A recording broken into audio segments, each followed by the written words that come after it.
ask na ito, Lord, para may peace of mind po ang bawat isa sa amin.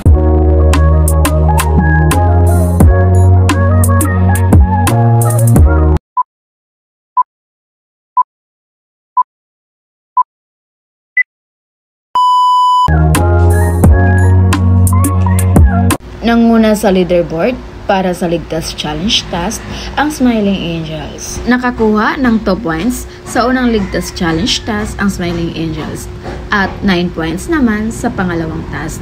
Kaya meron silang 11 overall points. Sumunod sa kanila ang Strong-Willed Fighters na merong 9 points.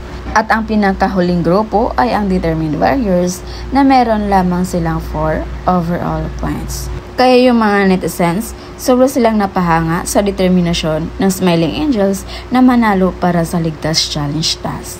Talagang nagdasal muna ang Smiling Angels bago sila mag-start sa kanilang task.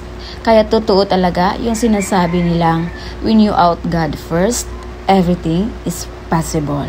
Nagkakaisa kasi ang grupo nila. Ang gaan ng presensya sa isa't isa, kaya parang nilaro na lang nila yung Ligtas Challenge Task na yun.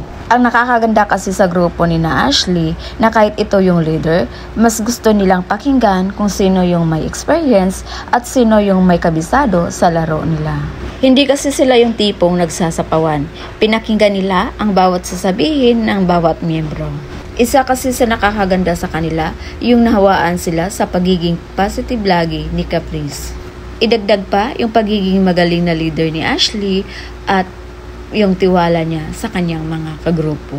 Kaya no wonder talaga guys na ang gaan sa kanila at lahat talaga sila nagko-contribute. Kaya kampante na ang mga netizens, lalong-lalo na ang supporters ng Smiling Angels dahil alam nilang paniguradong maligtas na sila sa nominasyon. Isang Ligtas Challenge Task na lang ang ibigay ni Kuya at malaman na din natin kung sino ang ligtas sa nominasyon sa linggong ito. So yun muna yung pa-update natin guys. And again, this is Vinales TV. Thank you for watching.